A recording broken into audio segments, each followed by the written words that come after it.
Oh my God. I think my family's out there burning trash right Yo, now. how your high school getting a 3 though? All right, I think we live, y'all. What's I I up? think believe this you thing are. is live. So how y'all doing? We're gonna go ahead and just jump into intros because we got a pretty lengthy show today. Um, so let's just go ahead and just get a feel of what you all been playing this week. I'll start with you, lady. What you been playing this week? Man, hello everyone. This is me, Lady Infamous 415. You already know. I was playing some Borderlands last night with Charisse and LBOOGIE, and the only good part about the game was Charisse and LBOOGIE. And Oh let my me see. God. Oh, what else I played this week? I played some Call of Duty. I'm a 54 now. What else did I play? I think that's it.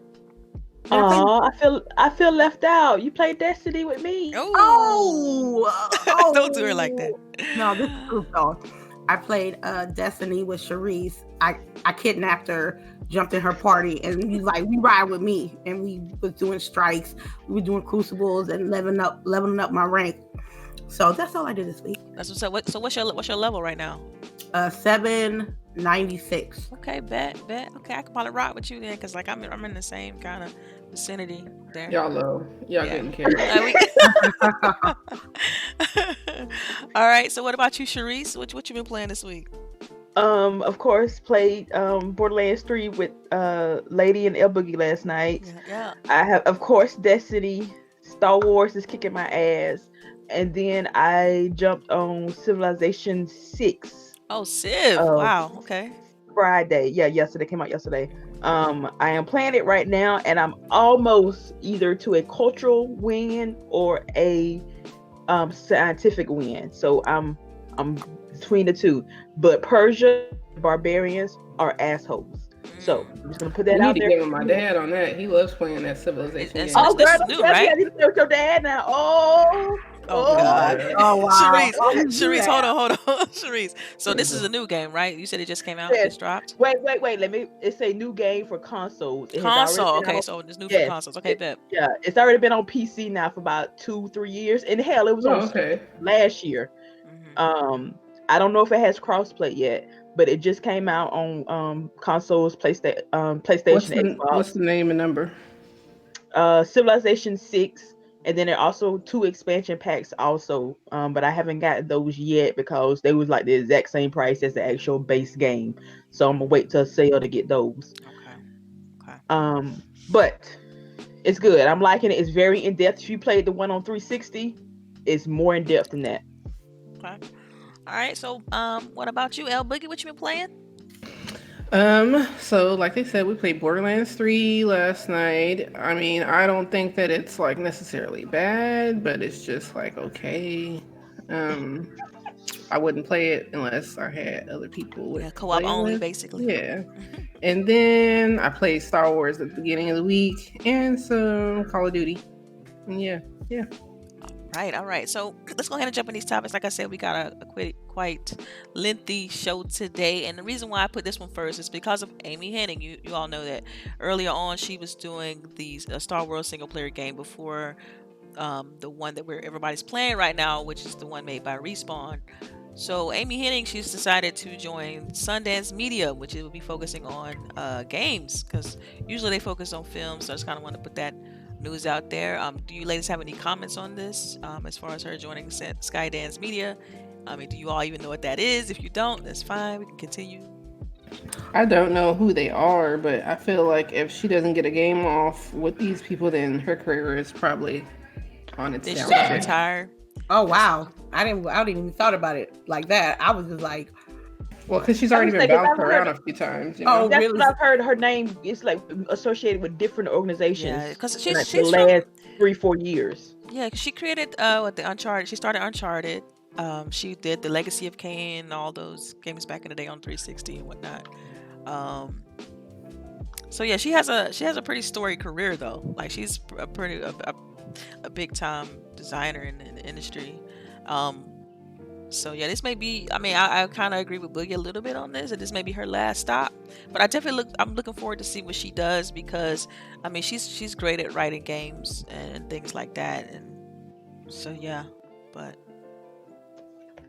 So I'm like, okay, so she just needed to just get that bag. I was thinking like, well, okay, she want to just go somewhere and secure the bag. I mean, and you said that this company, they do movies but they not normally games. focus on movies, yeah. So this could be something, a good job for her to consult and put her input on it. But I wasn't aware that she'd been bounced around a couple of times. So she might be, I don't know, maybe she's just trying to find a way to like do a little bit more. Because I think this is actually going to be, she's actually driving this entire, like her and her producer that she normally work with, Mm-hmm. or they're driving this incentive, and so I mean I think it's cool because she's going to have a little bit of control with it, and I think that's probably what she was looking for from the beginning, because I mean I guess when you're at these other studios and things like that happen where they shuffle you around, it's like you don't have any control over your destiny in some instances, like you just kind of a person in the pack, and so hopefully she'll get to have a little bit more creative freedom and get to do things the way she intended to do them. But I definitely look forward to what she creates, because she's made some pretty good action adventure games, which is my favorite genre. So let's go ahead and segue into the next topic, which is Twitch. I know that Lady Infamous is a Twitch streamer. I think the rest of us are like on Mixer, but so Twitch is launching their free broadcasting software. You know how like for our show we use OBS. Well, Twitch is launching their own broadcasting software.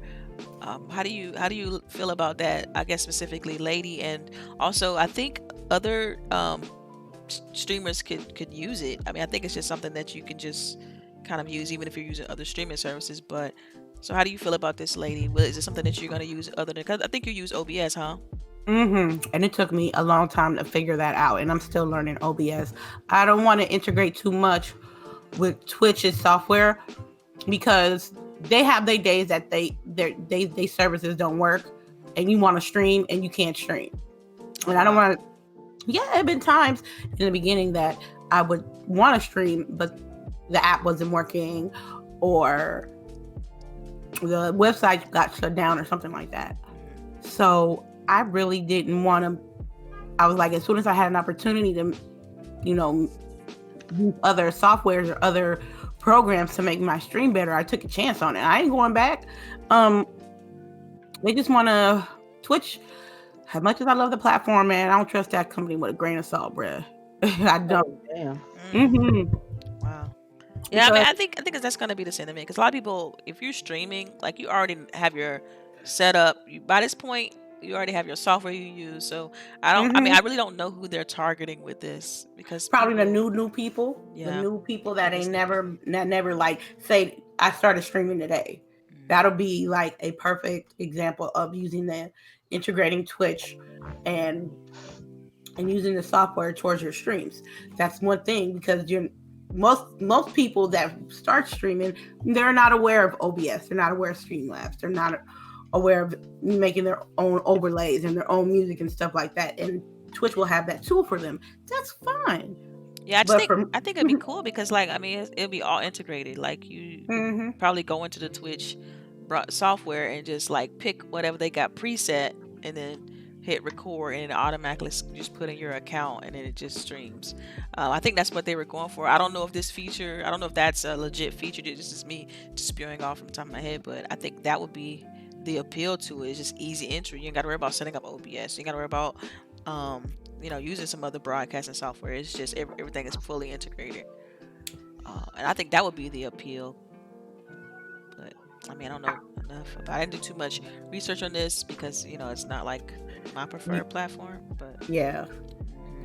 I don't want, and also I don't want to move all the stuff that I done worked hard on my OBS and move it all over to Twitch software. No, I'm good for that.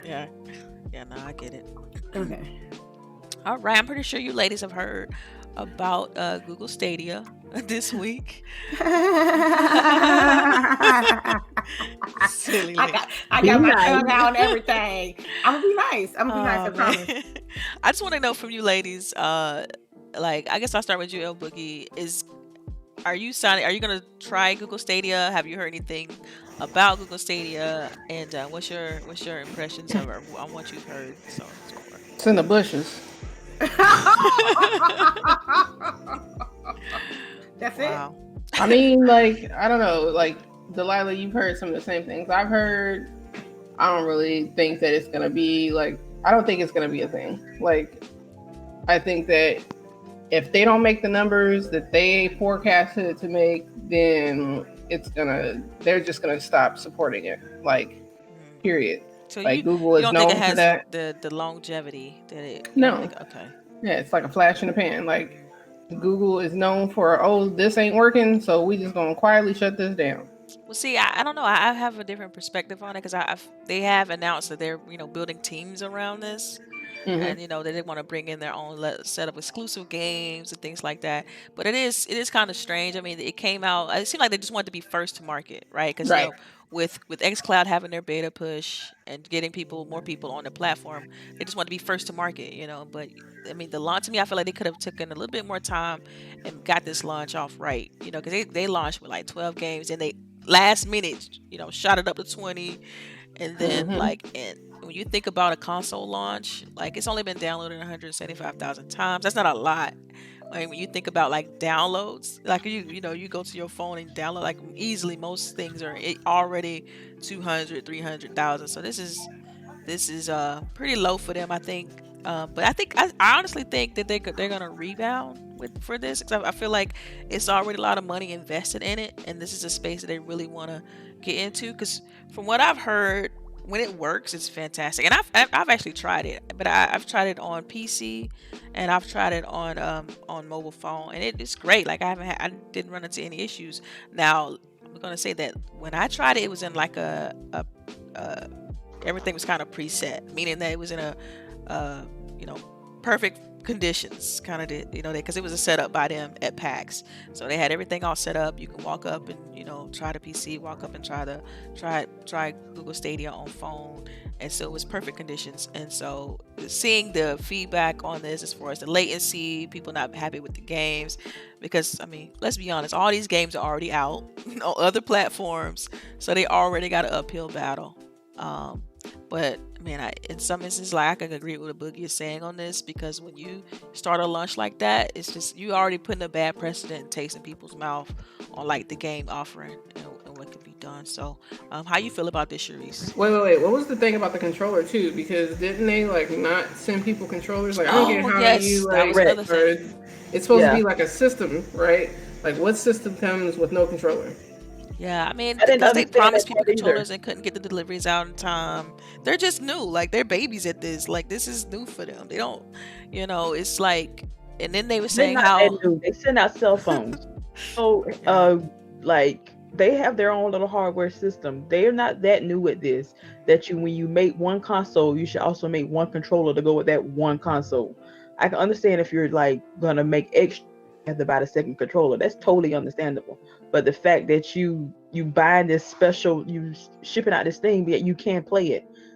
That's I would have. I don't. You know what? I'm not even gonna lie. I don't. This is not for me. This is not. As they have mentioned many a times, you have to have basically perfect up and downs. Your internet needs to be like awesome. They even tell you in like their troubleshooting that you can't stream any other thing while you're playing this system. like as far as like on Twitch or any other No, services. you can't. Like if you got say like my husband is in the living room watching TV streaming Like something on Netflix. Netflix. Oh wow. You can't do that if I'm playing a game on Stadia. They tell you this in the troubleshooting. That's not how that's gonna work.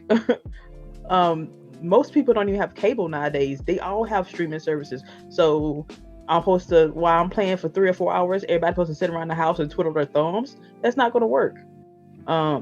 That's the equivalent of, hey, I'm on the computer, hang up the phone. That's old school. That's like when you got dial up, you're like, yo, I'm on the phone. Yeah, that's exactly what you said. Like back in the day, like with dial up, like I'm gonna need you to get off the phone. Right. Yes. My mother used to do that to me all the time. Like, Mama, I'm on the computer, get off the phone. I need to call somebody, It's like, yeah, you get to hear that fresh static coming on the line. Whatever you want to call that noise was like horrible. I don't know who was like, we gonna put this out and it's gonna make this noise on the phone, and we just gonna, everybody just gonna deal with it. They're gonna be fine with it, No, that's the legit sound it makes when the line is connecting. So that's Right. just natural, noise that it makes, and it's just. I know, but it was like nobody thought about that, right? Like nobody was like, are people gonna be okay with this noise? Like, oh man, I don't know. You know me, I'm big on competition, so I'm hoping that because I love competition, so I think that I really want them to kind of do well. You know what I mean? Just to kind of push xCloud, to push Amazon, because Amazon is trying to jump into streaming as well. So I want them to push the industry. I want nice, healthy competition, because I feel like at the end of the day, like the consumer wins when it's a healthy competition. I mean, you can just, there's so many examples of this. Like you can look at Madden and how it has no competition and how they just get complacent, right? So I want it to be like a little bit balanced. So who haven't I asked? Did I ask Lady about this? What do you think, Lady? Well, I knew it wasn't gonna be a successful start, based on what their presentation that we saw when they first announced it. I'm like, they're asking for a lot. They talking about 4K all the way around, perfect seamless streaming, and I agree with Delilah. It came out too soon. Google needs to understand that not everybody gonna have Google status internet, and most of these consoles, with the consoles and the PC, we don't need that much. You know what I mean? For that to produce that much power in that game, in those games, it's just a big pill to swallow. And the first day it came out, I saw the memes. Oh my God. I was looking for this meme that somebody said this Google Stadia is the best, and it was a buffered meme, a buffered GIF of Destiny 2. Oh my God. And or a pixelated picture of Destiny 2. It was just bad, because in this day and age, it's everything is on impulse. Everything got to be quick.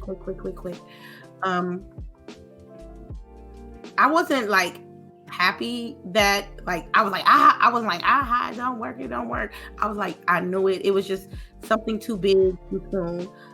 And first of all, if I ever get the Stadia, it won't be now. I will wait maybe a year or two to see what they produce, if it lasts that long. There's people that's willing to wait to see the process of that. But in my case, I don't have like $120 some just to throw around just to wait on something to just wait to mature like that. Yeah. As far as hardware and video games is concerned, and I can't do that. I got like other things that I need to like deal with and buy video game wise, and I'm just gonna spend like $129 just to wait, and then I gotta pay another $60 for the games. Yeah.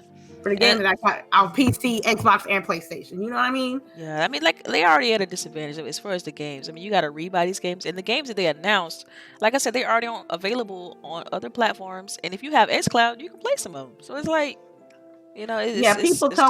somebody told me I was biased because I was like, Stadia can't be xCloud. And they was like, oh, you being a fangirl. I was like, that's not what it is. I messed with the xCloud at E3. It was nice. I'm waiting for my invite. See, I think the main advantage as far as xCloud is that your library, if you have an Xbox library, like you already have some sort of, you already pretty much locked in essentially, because your games are already there and you got to rebuy them. And that's a huge plus, on Microsoft's behalf, is to, we already got studios, we already got games. Just come play. It's already included with Game Pass, so just come play. You see what I'm saying? So I feel you. I just don't see myself spending another if I spend my money on video game stuff or video game equipment or video games, I have to utilize the game or the hardware, or I'm just wasting my money. So I can't buy it if I'm not going to utilize it at this moment in time, the Stadia is not gonna like help me right now for what I'm doing. Now, for people who owned it, I hope your gaming experience is magical and wonderful and smooth as butter. But magical. I know. Yeah. But I said it, man. I mean, I had inside information. They told me not to get it. I didn't get it, and I'm glad I didn't. I feel kind of bad because the thing is, Stadia they mentioned that with their that you can only get like 4K 60 if you had the Chromecast. Like it wasn't, you can't just do that through the browser. They had like some other stipulations, and I feel like in the early presentation, like it said something a little bit different, so people could perceive that as like, yo, you know, where's the transparency, right? But hopefully I'm personally pulling for them. I want them to do well, and so I think they did this all for more information. What you're saying, lady? I mean, I'm sorry. But I was saying that kind of leaves a bad taste in your mouth too. That when they like market it as like, you know, you're gonna be able to do everything from your computer, no extra this, no extra that, and then it's like, oh well, wait, if you want 4K, you got to buy our other thing. Right. That was a little bit of a shade, you know. Right. I didn't like that. I don't like all that. I mean, anything like. Don't say you're going to come do my floor. And then when you get here, you're like, oh, well, now I got to do this and I got to do that. No. I don't like any of that extra shit after, you know? Like, yeah. I'm paying you for the floor. That's it, fam. Nothing right. else. Right. All right. So let's just go ahead and pivot. I know you all heard about Amazon also jumping into this space. Is there anything specifically from them that you would like to see? Most people don't know this, but Amazon already have their own set of developers that makes games for their gaming platform for their tablets and whatnot. So, I mean, I feel like they already have like an edge to this, is to be able to provide their own set of exclusives. So, I mean, I just think the landscape is changing, you know, in regards to like game streaming versus hardware, console, stuff like that. So I feel like in the next 5 to 10 years, the landscape itself is going to be changed. It's going to change drastically. So, is there anything from Amazon that you all would like to see? And since they own Twitch and like a whole bunch of things, I'm gonna get a discount. Yeah, I'm waiting for the young bundle. Day one bundle. No, the thing is, with Amazon, the thing is they got studios and they can make original. They can make original content for their product. But Amazon's still they get the same treatment as Stadia. They got to make sure that they streaming services is on point too. Nobody gets no personal favors. If they products ain't popping first day, and I hope they should learn from the mistakes that Google did. So when they do launch their service, they don't have the same mistakes as them as well. Yeah, it should provide them with the ability to pivot a little bit. Like we saw what Stadia did, we're not gonna do that. Like we see what's going on with, you know, XYZ, then we're gonna try, you know, another avenue. So I agree with you on that. Yeah, so I hope, and plus Amazon got their hands in so many pots, especially with Prime. Yeah. Amazon like gonna be selling us air and everything, like shit. Now I don't know about air. I don't know. You don't know now. No, okay. I ain't gonna be here when they selling air. Like, yo, I gotta order me some more air. Honestly, the company I worry about the most, as far as gaming, is Tencent. I worry about them the most because they own everybody, even the biggest publishers. Like they got a percentage. They got percentage in everybody, from anywhere from 5% to 85%. They own a lot. They just acquired 10% of Sumo Publishing, I think it's called, who also owns Sumo Digital, a Sumo Studio. I can't remember the exact name, but they just bought 10% of that company. It's like they gonna have a stake in every single major publisher and some key developers in the industry. They even got stake in like Bungie and stuff like that. So they're everywhere, and it's kind of like they silently just chipping away and making sure they got a stake in everything. And they're gonna. I think if you know, the big companies and publishers are not paying attention, they will soon like just own the industry outright. A Chinese company will own everybody, and some sort of, you know, and have some sort of say on what happened. I mean, we all remember what happened with that whole situation with Blizzard and what happened with the guy who mentioned something about, you know, people standing up for their rights and stuff like that. I don't remember the exact story. But even that, like, that just was kind of suspect, because of the fact that Tencent owns a stake in Blizzard. Like, that was some sort of like backlash. It was weird. It was awkward. And so just imagine if that kind of thing was happening across all publishers, like where everything was a little bit controlled and you couldn't say what you really want to say as a gamer, and to me, that's a little bit scary. What about you, CHAREECE? First of all, Amazon has already had on their Kindle Fire tablets. They're mostly mobile type games. There's nothing major. It's not gonna make like moves or anything. They were interesting. They cut the time between like the B. I would like to see them do something major, but it's gonna be a while before it gets to that point. Maybe in a year or two. You talking about, like, as far as AAA?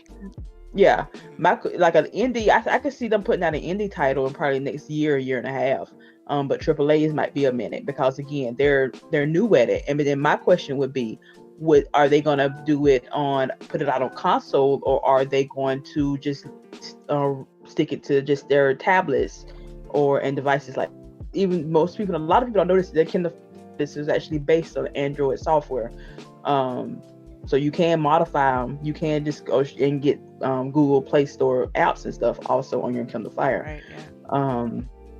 If you're, inclined to do that instead of going to the Amazon store all the time. But so I can see them doing that, putting it straight and just being a mobile title. I can see them doing that also. But I would like, if they're going to go full in streaming, I would like them to be able to, maybe they could, I don't see why, they could partner up with xCloud or whatever and release their games like that.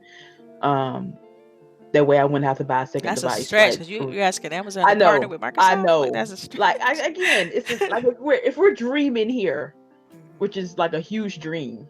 But yeah. But I can't wait to see what they're going to do in the future. It'd be interesting. All right, so let's continue on. So, State of Decay 2 is going to Steam. Yeah, I have it on Xbox. I'm just probably going to keep it there. I'm not going to double dip on this. So, it's crossplay though. It's crossplay. It's crossplay. Oh, that's nice. Mm-hmm. So this just pretty much allowing other people to play it. A lot of more people who want to, play it that way. But I thought it was already available on PC through the Microsoft Store. Yeah, it is. It is. But now you can go on Steam and be able to crossplay between people from Microsoft and Xbox. Right. Nice. Okay. I got that's straight from State of Decay Twitter page. Yeah, every time I think of State of Decay, I think of Mad Queen. So shout out to Mad Queen. Yeah, I know that's her game. So yeah, I mean, every time. So no double dipping from anybody. They're just gonna. No, man. I mean, I've been double dipping all year, cuz no, thank you. Yeah. All right, I think I posted about this a little bit earlier this week. All right, day before yesterday, something like that. But We Happy Few is having a documentary on its highs and lows, meaning how the game, how it was advertised, and it being a small team, people expected it to be like the next BioShock, and what happened with that. Well, they're doing a documentary. I think it's gonna air on YouTube, I believe, on December 19th, about that process and what happened, and them becoming first party for Microsoft. So I just want to kind of put that out there so people can check it out. Mostly, I'm a sucker for documentaries. Y'all didn't know that, man. Especially gaming documentaries. I love seeing that stuff. I don't see a lot of those, and I like to see those. I would love like special features, like they did on movies back in the days, where it was behind the scenes and stuff like that. They should do that for video games, but that's more money in a budget, and people are not going to be able to spend. Right. But having a documentary to seeing it from that perspective is great. Because they're definitely a small team. It's not like they're a big 200, 300 man team. And so just to kind of face the criticism they faced, it was just like, wow, and then being announced as being first party and what that entails, it's going to be interesting to see. I can't wait to check it out. So have any of you all finished or played We Happy Few? I played the I played the beta, but they've changed it a lot. Yeah. But it's on Game Pass, so I may have to go back to that. I actually streamed it. It's interesting. It's a very interesting game, but it is also creepy as I don't know what. Like I don't know how to describe what type of game. Like it's an action adventure, but the whole narrative of this game, it plays with you. Like you're trying to like actually when you find it, because of course I read everything. So if you read the stuff that you find, like people have gone missing, he's trying to the creepy things that they have to do, the food, but they take these pills and it makes them think everything is all good, and I'm like. I don't think I played like maybe 2 hours and I have yet to go back to it. Yeah, I mean, I think the moral of it, like, as far as we have a few, is like they're covering up something that happened to the world, and They're so people covering take it up big those time. pills in order to just forget about it because it's so bad. Like what happened was so drastically bad, and so and so if you don't take it, you start remembering, like you start having like visions and stuff like of what happened and the pain that the world felt when that happened and stuff, and so. I guess for me, like what turned me off of it was that I'm not big on the whole survival games. Or I gotta eat, I gotta take this, I gotta inject myself Yeah. with this medicine. Like Mhm. I'm not big on that type of game. So that part didn't appeal to me too much.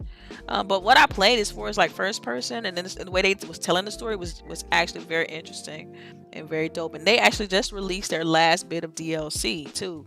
This is the last one. They had like 3 DLC extensions to the game, which extended the story because in the campaign you playing across 3 characters, 3 main characters, and it to tell like the entire story.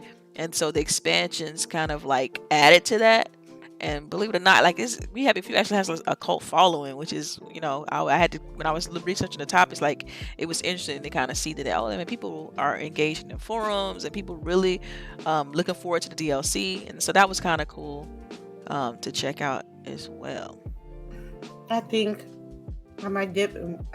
It's gonna be dry. It's gonna be a dry patch. I'm thinking December. Yeah. So I was thinking about games, to play, but that's a big game.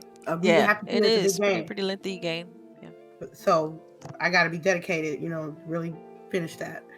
I'm glad that I'm gonna watch the documentary. Don't mess with it. Yeah, I don't know. I'm definitely gonna check out the documentary. As far as the DLC, I don't know.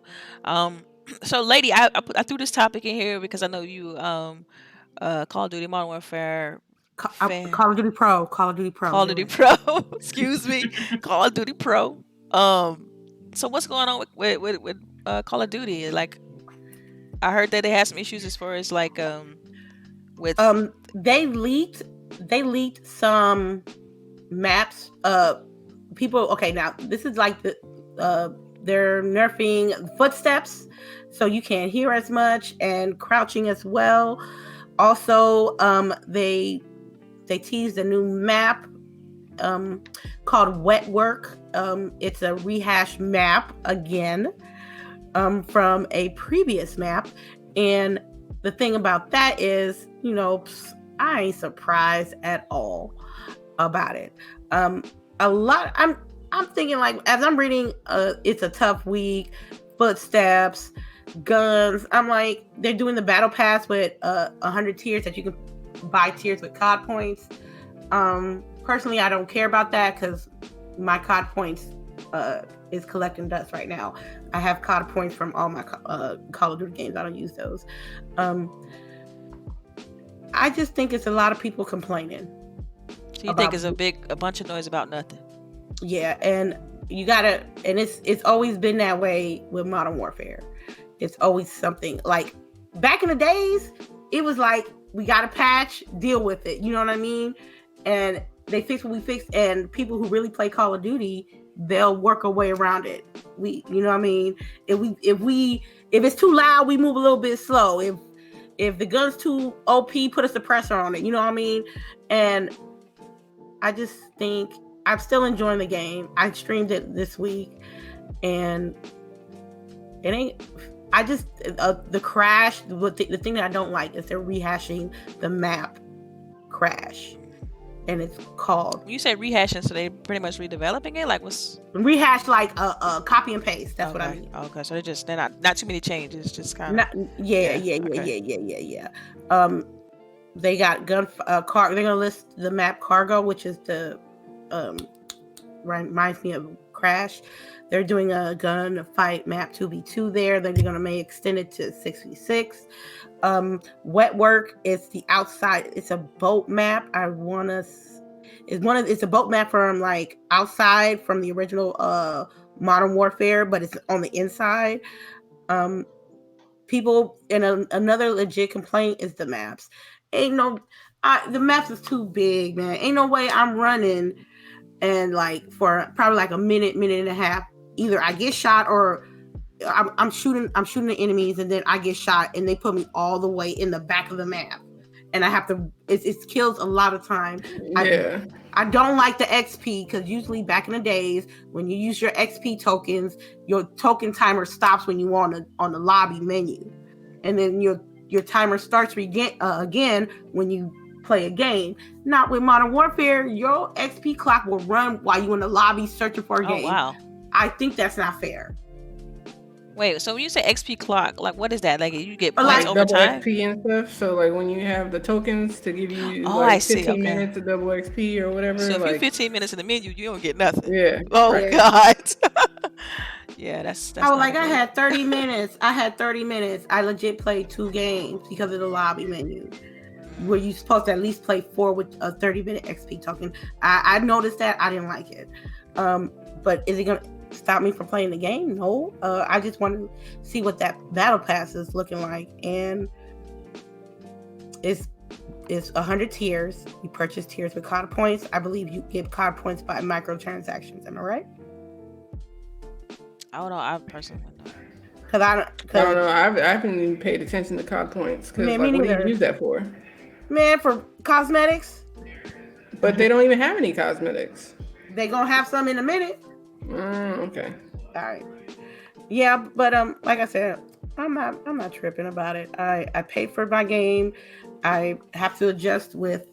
Have you feel like you've gotten the $60 worth of out of it already? Yup. Okay. Well, there you go. Crossplay alone was the $60. I can be able to play with friends on my PC and my and the PlayStation buddies. So yes, that at its own was worth $60. Yeah. Cool. All right. So Microsoft has this Xbox accessibility guidelines they're putting out for developers. I mean, I don't know if you all are aware, but there are approximately 45 million plus players with disabilities. So you know how they have the accessibility controller where you can hook up switches up to the controller in order to allow people with who are like have issues physically, so they allow them to be able to either like use Copilot or play certain games. So they're releasing guidelines now for developers to be able to take advantage of things like that.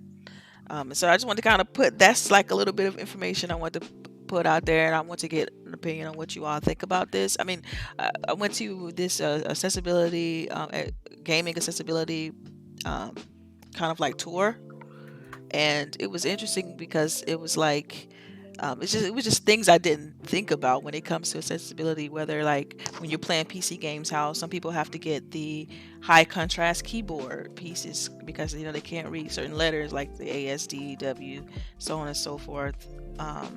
And so I just think that this is a good look for them, and that it'd be great. And another example I was given was that, like in the military, and I know Boogie can probably speak to this more better than I could, but like the example I was given was like in the military when people get shipped off and they're overseas or whatever. Usually when they get back to the barracks or whatever, they're playing with their buddies on video games because sometimes they don't know the area, and let's say something happened, they lose a limb, and they get back home, and then suddenly they can't play games again. Right, and so this just was in an effort to kind of solve that issue, because forcing people to play traditionally on the controller is just kind of insensitive to it. But go ahead, Boogie.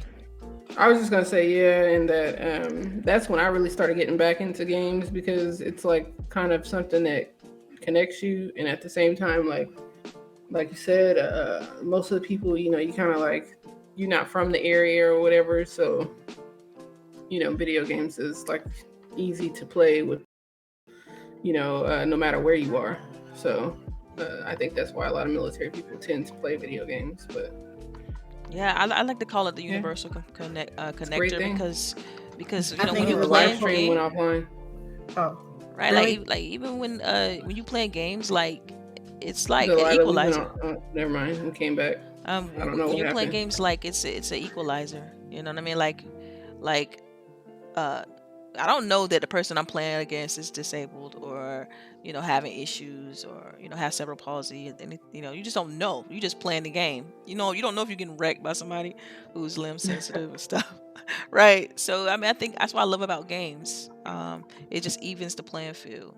So I think this is a really good look for them to try to push this for developers to be able to use the tools and things like that to be able to like increase text, like allow people to increase the text in games.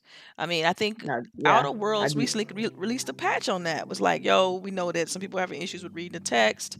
Here's, we're gonna try to help make it so that you can kind of control that experience. Same thing goes for I think Death Stranding have issues with their text. They say people are complaining that it's too small, like you can't read it. Um, by it being too small on the screen.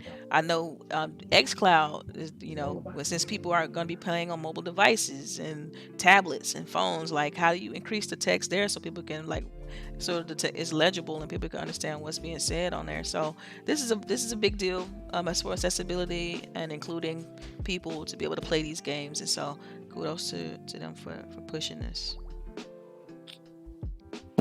Awesome. All right. All right, so I don't know how big you all are into Pokemon, but you know that Pokemon Sword and Shield recently released and was the fastest selling game on Switch, with 6 million being sold in the first week, which is kind of incredible. So when you all pick the game up, Pokemon Sword and Shield, or did you get it I for the don't have a kiddos? Nintendo. I don't know. I've never been able to get a Pokemon game. What you say you never to be able to get into it, like the RPG element ones? Okay. I don't know. Like I don't know. It's just like it's very boring to me. All right. What about you, CHAREECE? I haven't played a Pokemon game since Red and Blue from way back in the day. Wanted to try this one, but I just haven't had the time. I guess I'll pick it up or something. But shout out to Pokemon for doing it. I guess everybody wanted to play it as much as they was 6 million about it online. That's a lot. Dang, well, wrong audience. All right, moving right along. Nintendo is rolling out subscriptions for Animal Crossing, just like they did with Mario Kart. Did you all even know that Mario Kart had a subscription service? No. So they're doing this same thing for Animal Crossing. And which I am gonna get Animal Crossing. I'm going to get Animal Crossing. That's a good game. That game's so addictive. I gotta get Animal Crossing. I low key want Pokemon Sword and Shield when I get a Nintendo though. It's so addictive. Like I know Animal Crossing specifically is like addicting. So yeah. Foxfire asked in the chat, what's the 6 million UK charts or US? I think that's everybody. 6 million sold total. I think that's everybody. I could be wrong, but I think that's everybody. In the first week, across Sword and Shield, Pokemon Sword and Shield. So yeah, I mean, I didn't. First of all, I didn't know Nintendo was rolling out subscriptions for their games like this. Like I didn't know they were doing a subscription service for Mario Kart. I didn't realize that until I started researching the topic for Animal Crossing. Because I mean, so it's interesting because it seems as if Nintendo was taking the approach of doing it per game. Whereas when you say subscription, what do you mean by subscription? It's like subscription, like you have to pay a monthly fee for something in the game, like extra shells or right. Like or I don't know exactly what it's a currency, but I don't know exactly what you're gonna get with that. You know what I mean? I don't know the specifics. This is just me outside looking in, just reading, like. Just like everybody else, I don't know like any inside information, anything like that. It's just me reading the article, and then I was like, man, I didn't even realize that Mario Kart had a subscription, and then because it's like similar to Mario Kart, Nintendo's rolling out Animal Crossing. It's like, okay, well, wow, is it just gonna be all cosmetics? And you pay like I'm guessing like $5 a month, and you just get like 5 cosmetics a month, or you get like I don't know the specifics here, but. That's hilarious how this game has a subscription. And like, how long does it take you to pay off your house in Animal Crossing? Oh my gosh, yeah. Like that. Yeah. Like if anybody wants to realize, buy your child Animal Crossing if you want them to realize how hard it is to be an adult when you got to buy pay off your house. What's his name? The Tom. And as soon as you pay it off, hey, would you like to build an upstairs? Would you like It's to like, remodel something no. else? Like, Yeah. yeah. I don't know. I'm gonna have to do some more detail, some more research on this, and to see exactly what this subscription would be. But I think it's interesting because now I have to go back and read what happened. What's going on with Mario Kart? I feel like, how did I miss this? With Mario Kart having one as well. But yeah. Now, I'll move on unless you ladies want to mention to talk about the subscription. I don't have a Nintendo Switch. I can't talk about shit. Got it. All right. So, did you all check out the Half-Life Alex trailer? I sure did. I I know. didn't look at the trailer. I Oh my can't God, play that game. That game is too damn scary. Nope. Half-Life is scary? Half-Life is not scary, and I'm saying that, and I don't like scary games. Those things hop on your face. Yeah, they do. Yeah, That's not bad. It's not that bad. It's not that. It reminds me of Alien when that happens. Like Right. Alien. I don't like Alien either. Yeah. But hey, the trailer looked fire though. That aside, the trailer for it looked so good. Like I watched the trailer and I'm like, when I heard that it was a VR game, you guys know I love VR. When I heard it was a VR game, I'm like, yo, I'm definitely gonna check this out. But at the same time, I was disappointed because I want the traditional Half-Life experience. You know, like I really just want that first-person shooter. You just going through the game. You know, that's what I want personally. And for them to show a VR game, I was like, okay, this means it's gonna be a smaller game. But no, according to what I read about it, it's going to be 13 to 15 hours long, so almost the same length as their traditional first person standard controller-based game. And it looks super cool. It looks so good. I am so excited to check it out now.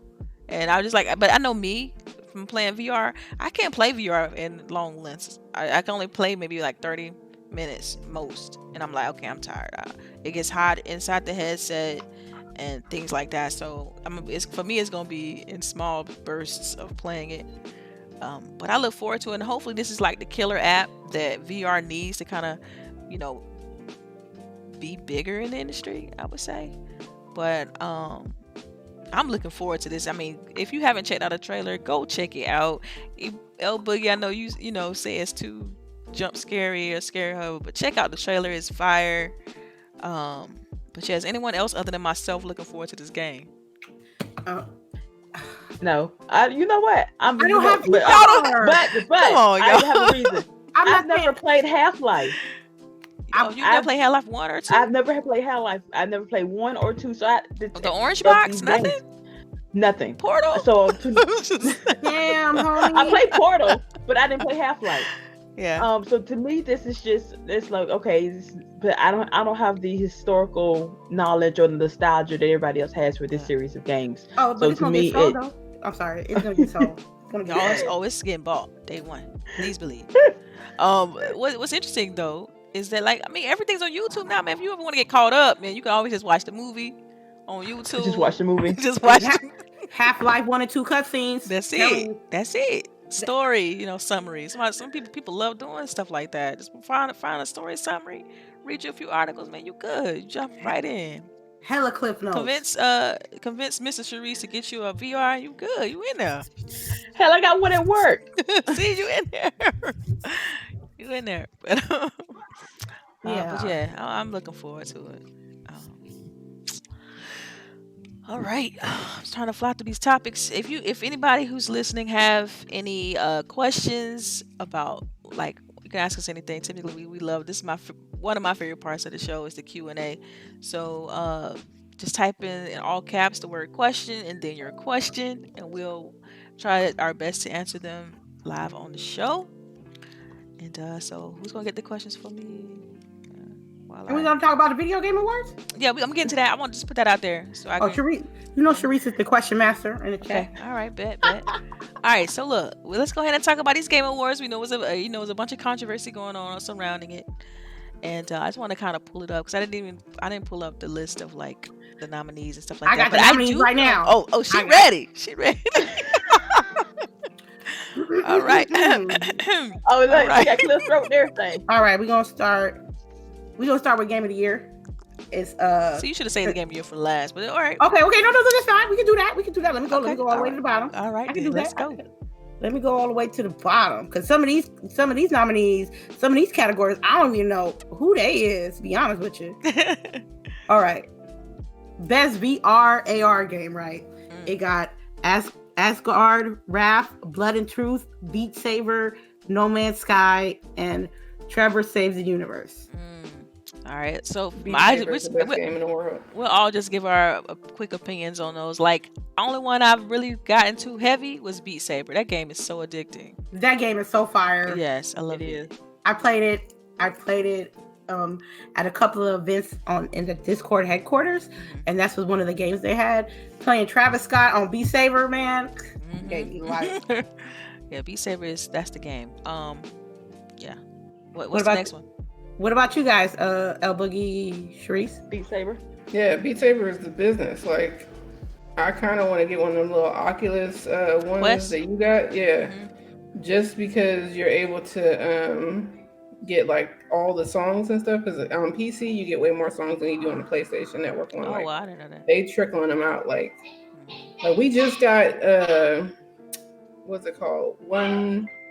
Not One Direction. Stop yelling. I don't know. It's some band, but I can't remember. But it took them forever just to give us some new songs. Like, I don't know. PlayStation Store, they need to come out. I think it might be a licensing issue with that, though. Like, that's what it seemed like. With PlayStation, the whole licensing, they might have some issues there. Yeah, but why is it on PC that you can put whatever? Like, I don't get that. Because PC is a modding. Like, they have a modding community, and you don't know. Like, I don't know. It seemed like it's just a more open system. I don't know. So all those songs you're saying people are modding them to put them in there? This is me speculating. No. I might have. Oh, okay. I'm suspecting that's why. No, it's not. You buy them through Steam. Through Steam. Oh. Yeah. I have it on my I have used VR at work. So we could buy song packs, and they have all different ones. So. It has more songs. There's a lot of songs on PlayStation. I just assumed the same songs were on PlayStation.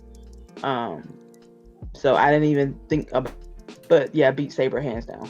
Like, all right, Beat Saber. All right. Best strategy game: Age of Wonders, Pitfall, Anno 1800, Fire Emblem 3 Houses, Total War 3 Kingdoms, Tropico 6, and Wargroven, or what is that name? I've never played any of these games. The only one that stand out to me is Fire Emblem. I just know it's very prominent right now in the whole Nintendo community. Like, that's a known like RPG-ish strategy type game. So I remember they got pissed that they didn't get nominated for Game of the Year. Yeah, that's right. Yeah. Let me go to the next category. I just have to move my mouse a little bit. I didn't vote for any of those because I don't play those type of games. Play strategies. I gotta play. I got real life strategies I gotta deal with. All right. Best sports / racing game. We have Crash Team Racing, Nitro Fueled, Dirt Rally 2.0, eFootball Pro, Evolution Soccer 2020, and F1 2019, FIFA 20.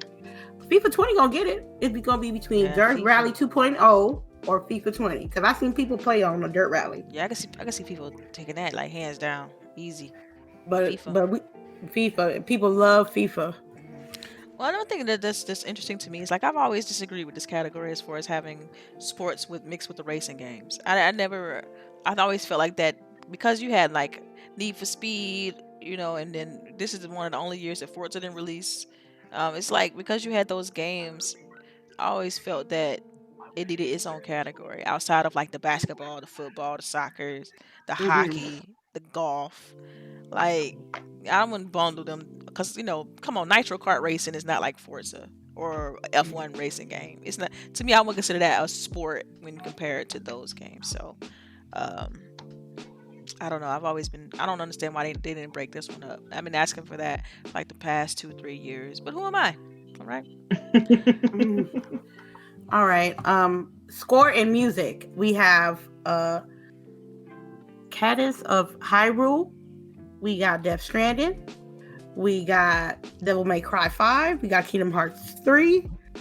and we got Sayonara Wild Hearts. Now, what category was this for? Score and music. Score and music. Yo, I ain't gonna lie. It's between Death Stranding and Devil May Cry 5.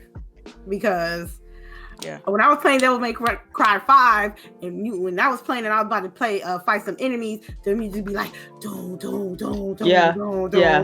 That music was nice. That music, that I don't know who cut that, but I was, and then when you finish fighting, the music would be like, and I really, and yes.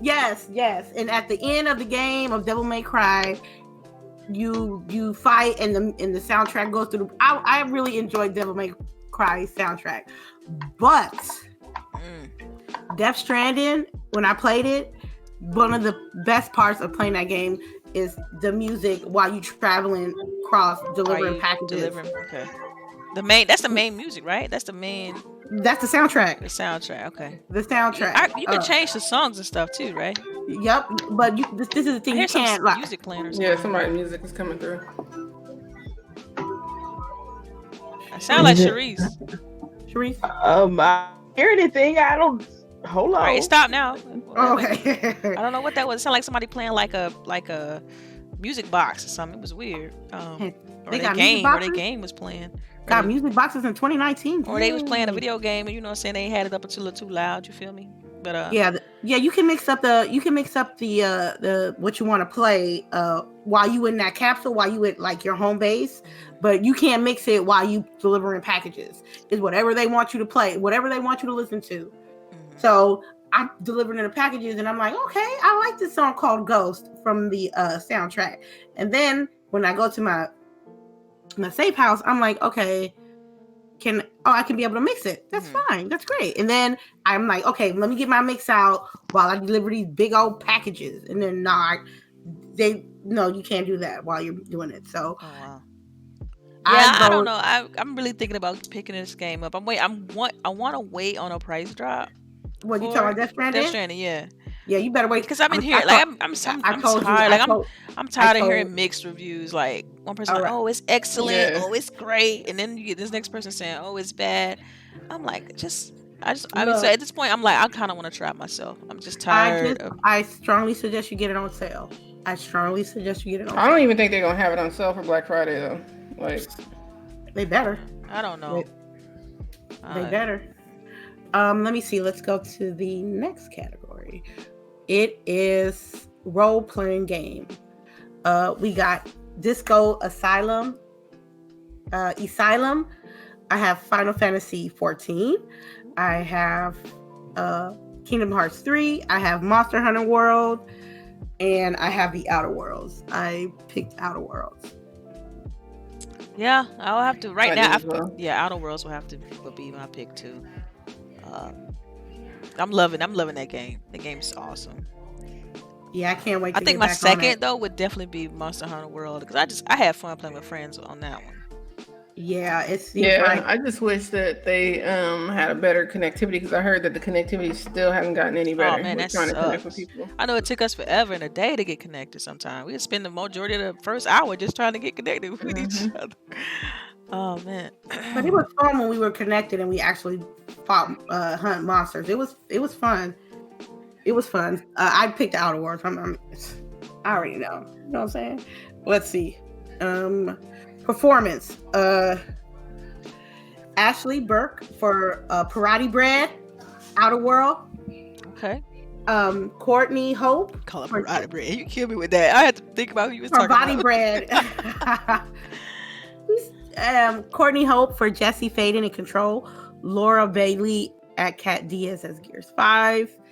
Mass Mikkelsen, I didn't want to butcher his name, as Cliff.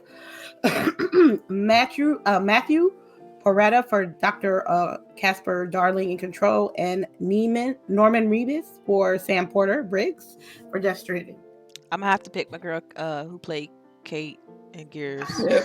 That's what I do too. Man, the visions, dude, like those visions. I'm sorry. I did not vote for her. Okay, who'd you pick? I'm curious now. Ashley Birch for Parati Bread. Parati Bread from Outer Worlds. Yeah. You gotta say this actual name because you throw me off with the bread part. Parvati, right? Yeah, no, it's Parvati. Parvati. Yeah, Parvati. Yeah, man. I was when she had that crush on that girl on that other at that landing site, and she was nervous and shit, and I was like, oh my god, she Yeah, stole she my was so heart. nervous, man. Yeah, She was like, oh my god, we'll be texting each other for like, and I really like her. I'm like, oh man, now I'm attached. That had to be the weirdest thing ever, though, because she straight was like, I don't do the get down. Like, we're not doing that. Yeah. I thought she debunked that real quick. That's the first thing she like. Laura, this is the thing. Laura Bailey is like everybody person for a main female lead, and I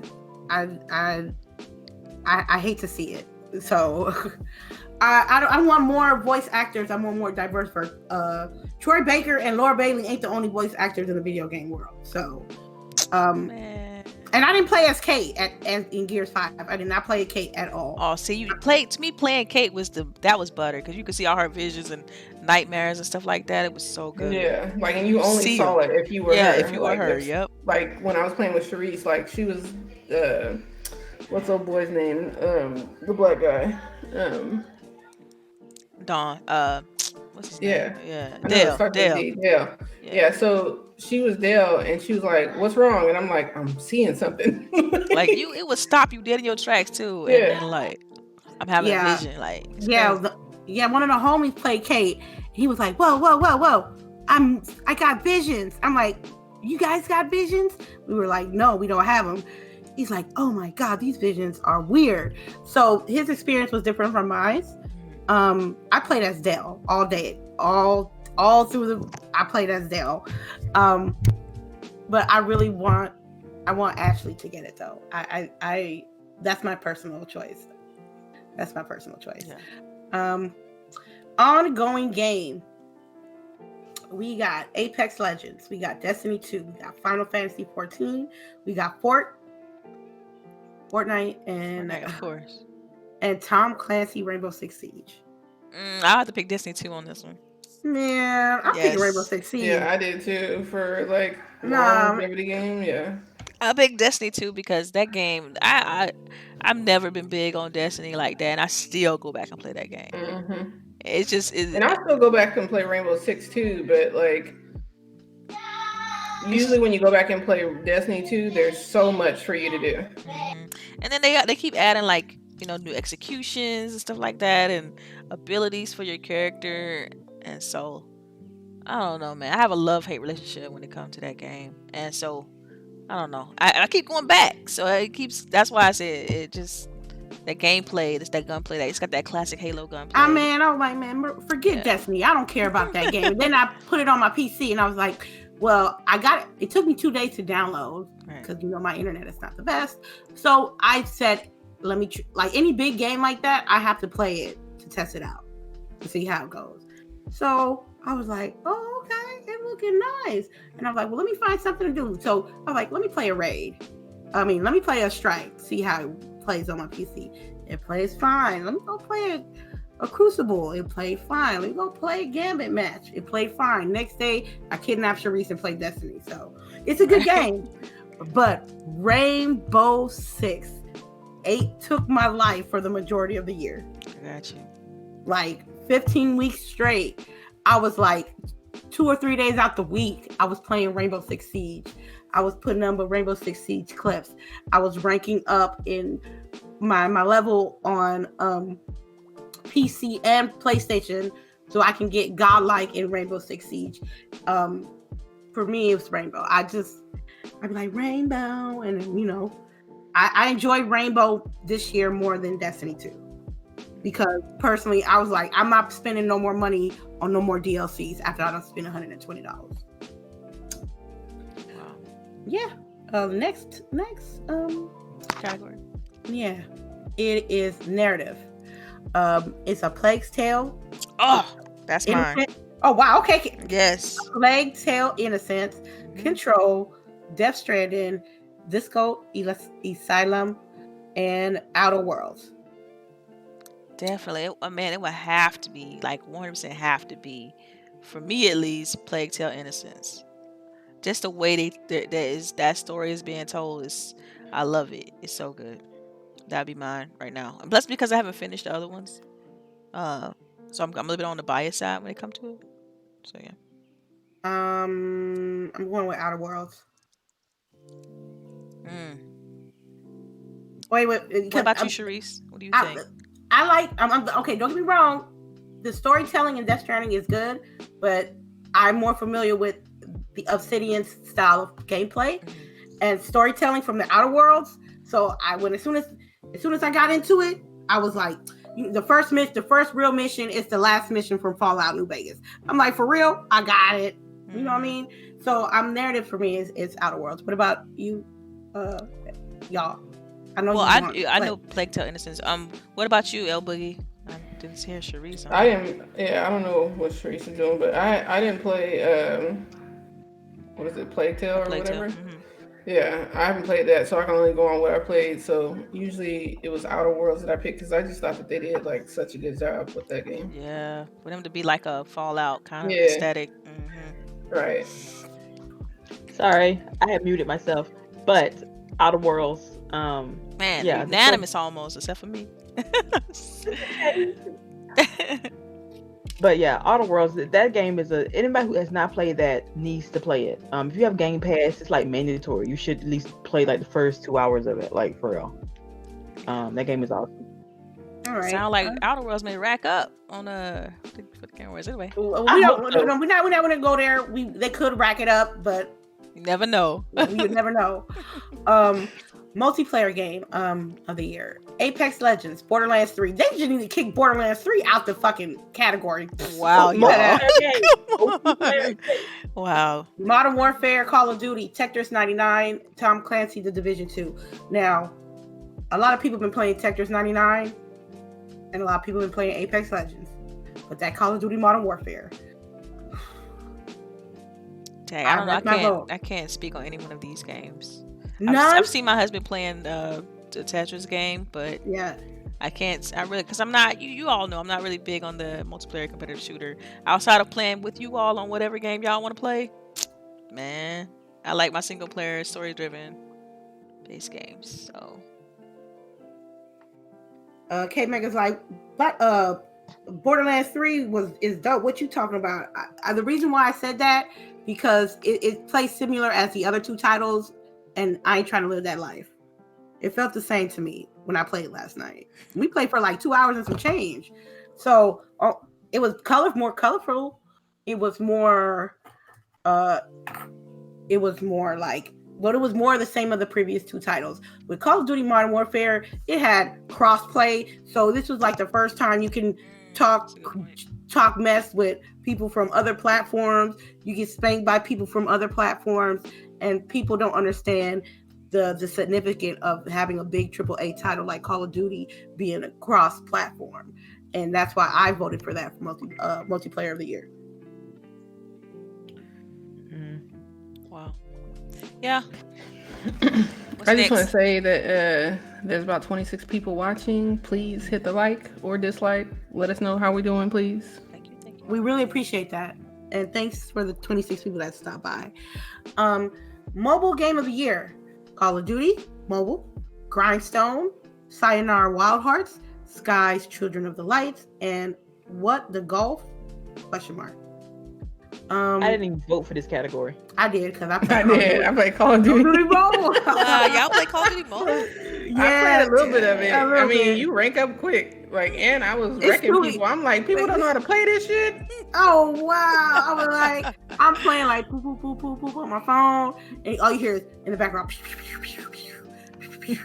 I mean, pew pew pew pew pew pew, and I was like, it is so like little brother Call of Duty. I played that, so that's what I voted for. Little brother Call of Duty. Yeah, it is, especially like when I go get my car washed, like you just sitting. So then I'm like, okay, I'm gonna play this. Yeah. Okay. Best independent game. Baba Is You from Hemply. I have Disco Asylum by CAUM. I have Katana Zero by ASCIIsoft, Devolver Digital. I have Outer Wilds, Mobis Digital, Annapurna.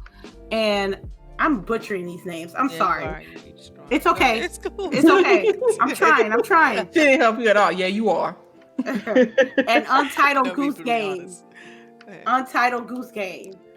So many people Yeah, like but- that Untitled Goose Game. It's Yo, not even 'cause- funny. Yeah. Yo, did you watch gameplay? No, It's I funny, haven't. it's My daughter hilarious. keeps asking Oh for my it though. I'm God. like, Oh but you my know, this is the time of year when you like, yo, you don't get nothing until Christmas. Like Yeah. everything you asking for, Oh, I'm yeah, putting it that's in the true. bank, but you not getting nothing Right. until Christmas. Yo, the goose is just doing messed up things, like make Terrorizing this waitress people, basically. terrorizing people, and it's hilarious. Yo, see, that's just perpetuating the notion that goose or geese are evil, and it's gonna make people not want to walk by. Because I know that there's a bunch of them by my lake at my job, and every time I walk by, I'm just thinking, well, do I have to whoop some ass today? Yeah, I'm gonna have to go with the. I voted for the Untitled Goose Game because that game was hilarious to watch, and I think I'm gonna get it on PC and or maybe I'm gonna get it when it's on sale because I'm gonna get it. I can see myself having fun with this. Games for Impact, a thought-provoking game with pro-social meanings or message. So we have Concrete Genie, we have Grease, we have Kind Words, we have Life is Strange 2, and I don't know. I see a solitude. Go Y'all ahead. laughing at me? Yes. Strong J. Yes, you know, all I think about is Boomerang. Lord. Yeah. Right. I'm gonna have to go with Life is Strange because when that game came out, Two? There No, was it's the second one now. the second one, Yeah. Life is Strange 2, the brothers. Okay, You just gonna keep doing it, huh? yeah, yeah. I'm going with. Why not? This game, when the game came out, like the first episode that came out, it was having some issues. It was y'all still laughing at my choice? Yes. Yeah, I'm not lady. fucking hilarious. It mirrored like actual events that was going on in our world and our social issues that was going on in this world. And with that first episode, I was like, okay, they really hitting some deep notes here. So that's what I picked. That's one I have to finish. Because I completed the first game and I like Don't Nod. And so They have a new game coming too, right? yes, Like, tell me there's I think it's called Tell Me How or something like that, or Tell Me Why. I think it's Tell Me Why. okay. And actually Microsoft is publishing that game. It's Yeah, a I first think I party. remember seeing something. And I'm like, I It's really an gotta try these XGS. games because I do like those types. Yeah, it's an Xbox Game Studio game. So yeah, I'm looking forward to that. They know how to tell a story, so let's go. All right. So we get into the meat and potatoes right now. Game direction. We got Control, Death Stranding, Resident Evil 2, Sekiro, Shadows Die Twice, Outer Wilds. I voted for Death Stranding. I understand it. What's the category again? I'm sorry. Game direction. Game direction. I voted for Okay. Control. Yeah, Control. Yeah, I'll pick Control. I think I did Control also. Okay, because I mean, Control was good. Like people, like I don't know, it's hilarious because I do the same thing to other stuff, but like people reduce it to, you know, oh, it's Alan Wake with the female protagonist. Like, No, it's okay, nothing I mean, like I guess Alan if you Wake. want to It's- reduce it like that, Yeah, sure. but see, it's nothing like But, Alan yeah. Wake though. That's a bad example because Well, it's nothing like. Well, not against you. I'm sorry. That's no. I'm just repeating what people were saying. You know. Yeah. It's just, I mean, I didn't direct that towards you. It's just like that's a bad analogy for them to pick because it plays nothing like Alan Wake. And I think most people who've played that game probably only played the most 2 hours, and it gets better over time. That game, because you unlock more abilities and more powers and stuff like that, and more areas. Right. So, Control. I feel like Control deserve everything it's getting. And Remedy did a phenomenal job as far as, you know, the quick, because normally Remedy takes forever to make a game. They have a quick turnaround with that game as far as development time. The way they're telling the story is pretty dope. I mean, they still added the collectibles and things you get from the previous games. They did to me, man, that game's dope. So Yeah, I haven't finished it, but I did like what I played. I just got caught up in everything else. So, yeah, I'll, the gaming yeah, season. right, yeah. All Like, oh, gaming. this shit's out. I gotta go. Gots to go. Okay, so our next, I'm sorry, I had to pull out this sandwich that I'm about to eat after this podcast. fresh indie game presented by Subway. Okay. I like how you had to say the whole title there. But that's what it says.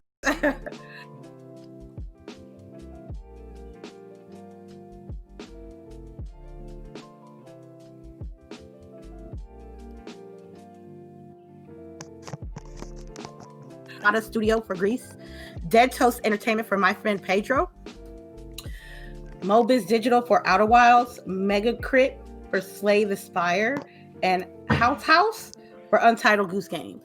I'm sorry, I'm still gonna have to go with Untitled Goose Game because that game came out of nowhere and it caught a lot of people surprised. But My Friend Pedro got a little. Yeah, My Friend Pedro looks cool. I'm about to check that one out. Yeah, so I went with Untitled Goose Game.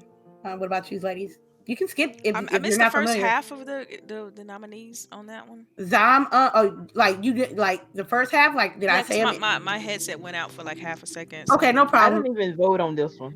Okay. I think I skipped this one. For Disco Asylum. The second one, man. Hold up, I kind of messed up. Give me a second. I'm sorry.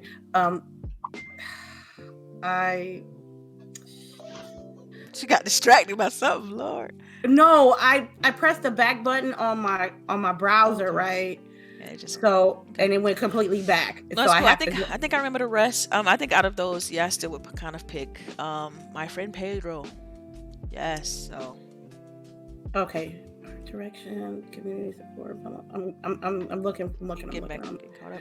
I'm getting caught up. Sorry, guys. Cool. Okay, so we were at the fresh games idea. Okay. All right. Next one is best fighting game. Dead or Alive 6, Jump Force, Mortal Kombat 11, Samurai Showdown, and Super Smash Bros. Ooh, Smash. Mortal Kombat. Mortal Kombat 11 all day, every day. Mortal Kombat. Kill me with that. Mortal Kombat. Zendaya, the Queen has arrived. Hey. Is she already out? They released her already? She about to come out like in a couple of weeks. Yeah. She said the Queen has arrived. I'm like, well, where's she at? She has arrived. No, I saw the video y'all shared on Twitter. So I overdid it, but that's how excited I was about that game. Yeah, I would pick Smash in that category, easy, and the updates alone is just All right, family game of the year: Luigi's Mansion, Ring Fit Adventure. All these Nintendo games. Yep. Super Mario Maker 2, Super Smash Bros. Ultimate, and Yoshi Crafted World. I didn't vote on this because I don't have a Nintendo.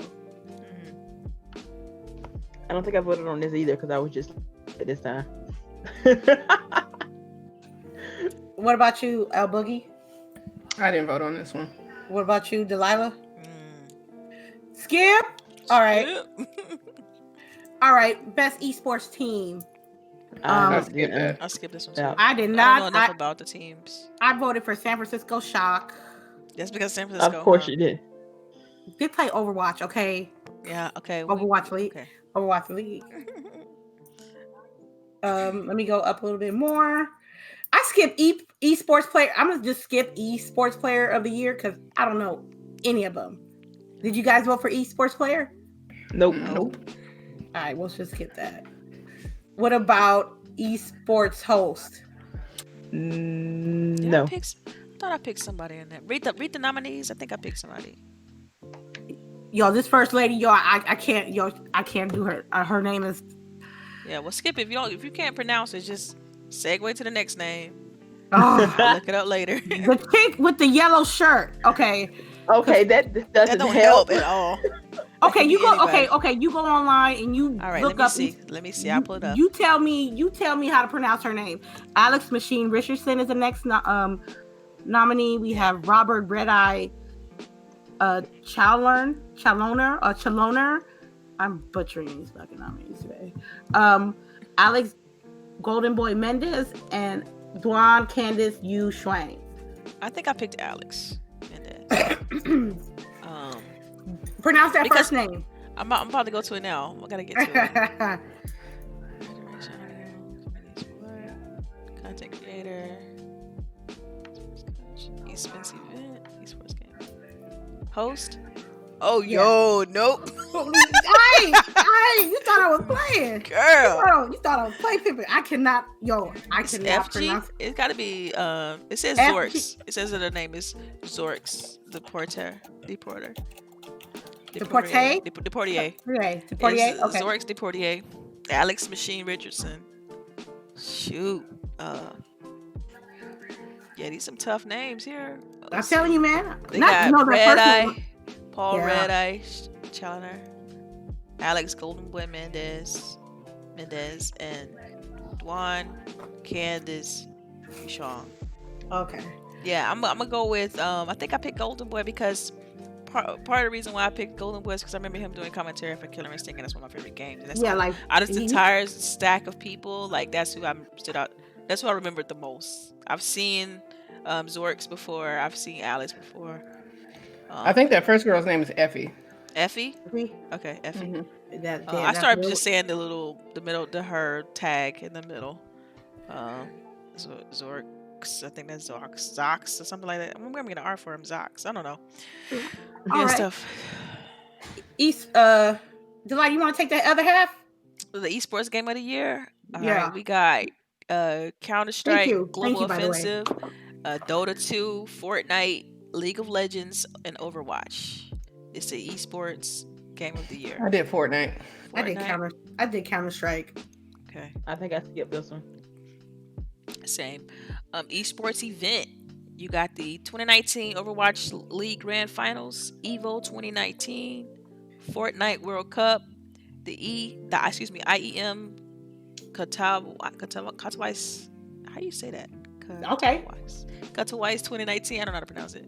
The League of Legends World Championship 2019 and the International 2019. Out of these, I picked EVO because I feel like fighting. I love seeing fighting game competitions, and I think the head-to-heads are so much better than the team matches, in my opinion. Yes, I agree. So I picked EVO 2019. I picked EVO 2019 because it wouldn't be none of these other competition games would be out here in the streets if it wasn't for EVO. Yeah, The only reason why I did Fortnite is because some of them people, what they building is just like crazy. Like, I don't see how they do that shit. You did the Fortnite World Cup. You talking about like as far as the actual static? Yeah, that joint's crazy. Like where they're like building as they're shooting and moving and shit, and I'm just like, how the fuck are you doing this? Yeah. All right, so for the esports coach, you got Eric Adrian Hong. You skipped this one? Did y'all skip this one? Yep. Skip. Okay. All right, we'll skip it then. Same thing for the content creator of the year. Did you all pick somebody in here? Because you had Ewok. Courage, Dr. Lupo, Mm-hmm. Ewok, Greg, and Shroud. Nope. Yeah, like Ewok might take that. Ewok's gonna take it because reasons. She literally just moved the mixer. I didn't know who she was till she moved the mixer. Mm-hmm. Yeah. Me too. But I like her whole, Her shtick. Yep. Yeah. All right. So look, we're gonna go with the community support. The best game with community support, recognizing a game for the outstanding community support, transparency, and responsiveness. We got Respawn with Apex Legends, Respawn and EA, Apex Legends, Destiny 2 with Bungie, Final Fantasy 14 with Square Enix, Fortnite. Talk a little bit, Delilah? Yeah, what happened, Delilah? You can't hear me? All right. Well, then we got Destiny 2, but Y'all can't hear me? No, we can hear you. I can hear you at all. Oh, sorry about that. I don't know okay. why it kind of went out, but so I'm gonna read the categories, or did y'all already name them? No, we didn't. We just Okay. did Bungie So and then Apex Legends with Respawn and EA, Bungie for Destiny 2, Square Enix with Final Fantasy 14, Epic Games with Fortnite, and Rainbow Six Siege with Tom Clancy by Ubisoft. Which team or development company had the best community support? I'm gonna have to say Destiny 2 Destiny.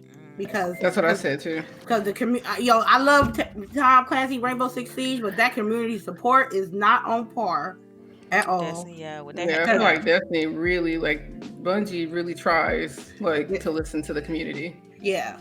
Yeah, and they have their own con and stuff like that too, right? Like, right. Yep. Yeah. Yep. All right, cool. Still no Fortnite con, so. Or Apex Legends, or Final Fantasy, or. I mean, Apex is like more recent, but as big as Fortnite is, they don't have a con, so that says something to me. All right, so next we're moving on to audio design, recognized for the best in-game audio and sound design. All right, so the nominees are Call of Duty, Modern Warfare, Control, Death Stranding. This is for audio design. Didn't we have this already? This category already? I feel like we already read this category. No, No? game direction or something. I thought we already talked about music. We talking about music? We just talked about it offline. Oh, bet, okay. So yeah, Death I Stranding. know I just skipped it. I could have sworn we talked about this. Gears 5 music. And then you got Resident Evil 2, Sekiro, Shadows Die Twice for best audio design. I could have sworn we talked about this because Lady said Death Stranding music No. That was Devil May Cry. Oh, Devil May Cry. Well, yeah. That is score and music. See? Okay, so audio design and score, they got them separated. Interesting. Yeah, they stretching it out. They're stretching out the wrong categories. Okay. Because sports and racing need to be different, man. I'm sorry. So what y'all think about this one? What'd you vote for? I didn't vote for it. Call of Duty. You talking about for audio, right? Audio design. Mm-hmm. I did Control because they got some cool effects in there for creepiness. Yeah. All right. So for art direction, outstanding creative and technical achievement in artistic design and animation. Ooh, they killed one for me. So Control is they got the games that was in this category is Control, Death Stranding, a game called Gris, which I had never played. Sayonara Wild Hearts. I struggle pronouncing that. Sekiro Shadow Dies Twice. And Legend of Zelda Link's Awakening for the best art direction. Like, as far as design, game design, art direction. What did you all pick for this one? I think I picked, I don't know if I voted or not. I don't think I voted for this one either. I could tell you now, I picked the Legend of Zelda Link's Awakening because it's so cute. I'm sorry. It's so cute. I feel like the reason why I didn't pick Sekiro because I feel like I've seen that game before. I've seen that aesthetic, that game design, that type of world before in previous games of that ilk, like martial arts games. To me, that design was very familiar. The one that really looks really cool is Gris, but I never played it, so I feel like I couldn't vote on it. Death Stranding, it looks amazing because they're using like the actual photorealistic mapping. I think the design of it is really cool, but I hadn't played it, so I feel like I couldn't vote on it. Control is dope, but I feel like it wasn't enough as far as like aesthetics. So I went with Legend of Zelda, the Link's Awakening. I put Death Stranding. I like the artwork, the photorealism and stuff like that. Yeah. I get it. All right, so action adventure game. We get into the actual meat and potatoes now. Action adventure game nominees for the best action adventure combining combat, traversal, and problem solving. All right, so we got Borderlands 3. No. Control. No. Y'all killing me. Control. Death Stranding. Resident Evil 2. The Legend of Zelda Link's Awakening. Sekiro Die Twice. Man, these are the same games, I feel like. I know. That's all it is. Like all the next categories is the same games over. All right, so for action adventure game, what would you give action adventure game? It ain't Death Stranding. Shit. Oh man, for action adventure, like I would pick Sekiro, but I feel like the gameplay barrier is just too great. Like you can only play that game to a certain extent if you're not good, like very good in that game. So you can progress for maybe the first couple hours, then it just get ridiculously hard to where casuals will give up on it quickly. So I picked Control for this one. I probably pick Control too because I feel like some of these, like I don't know, I feel like there was other action adventure games that probably should be here. Mm-hmm. I agree. Like Devil May Cry. Yeah. They could have took Death Stranding out and put Devil May Cry in there. Yeah. I think Devil May Cry just got snuffed the fuck out this year, and I don't think it's fair. Yeah. That game was like they got for action game, but not for action adventure. Like that's what don't make sense. Like I don't know. Like it's almost like the same category, but like, we getting to the part where I'm just like, this some bullshit. It should be adventure game and not action adventure game because then it'd be more distinctive as far as the category. Because otherwise, I feel like you just double dipping on some of these games.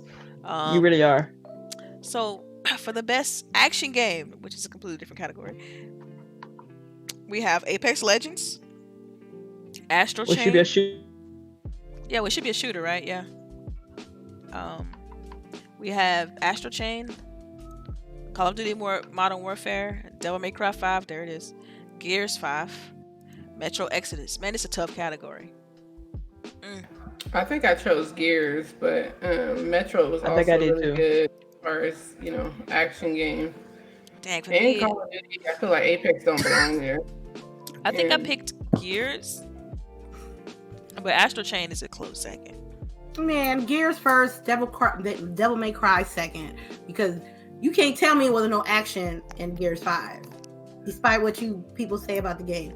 There was enough action for everybody in that game. Yeah, for me, Gears was just good from beginning to end. Like from the time Mhm. I started the game to the time that I finished, I never felt like the game like dipped. I felt like the pacing was perfect, the storytelling, all that was great.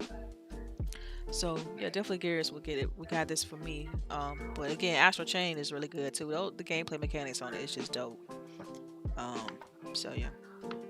All right, so there's the one everybody. This is the one that had like the most controversy, which was the Game of the Year category, and recognized for the game that delivers on absolute the best experience across all creative and technical fields. The It absolute. sure ain't Death Stranding. Let me restate that. To recognize a game that delivers the absolute best experience across all creative and technical fields. The best now. The bestest.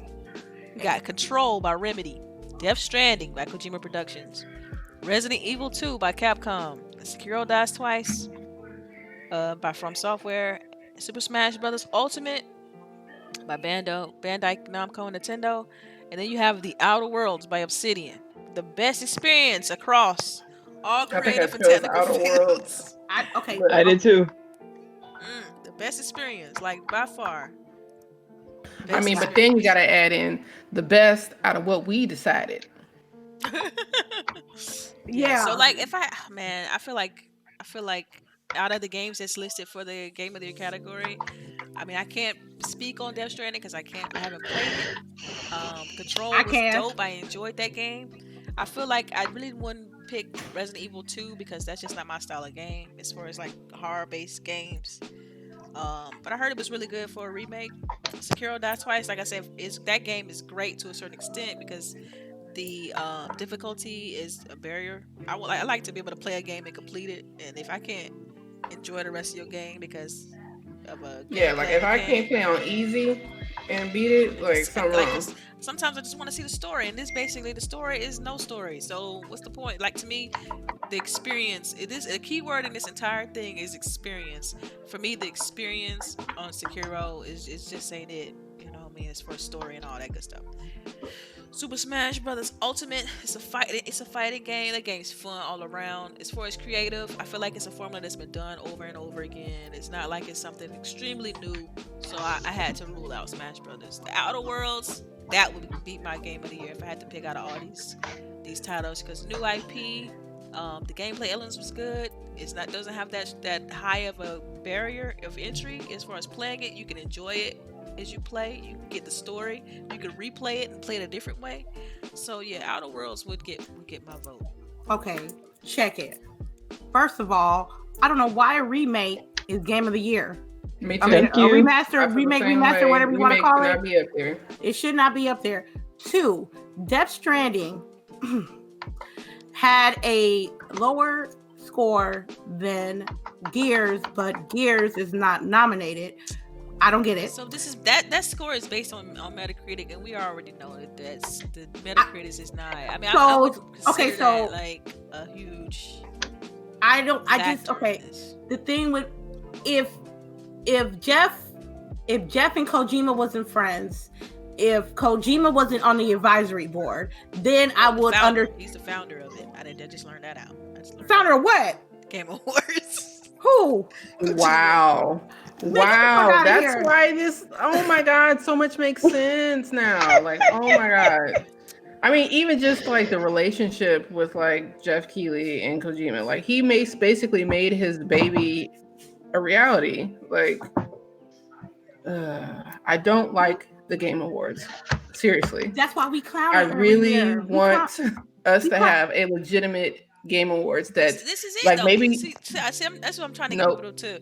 This Yeah, is not look, it. This is look, not this it. is the This one. is his This baby. is the one. See, the thing is, this is the awards show that publishers are paying attention to and are putting their trailers out on though. They're putting their unveils and releases. So this is it. This is the United States based.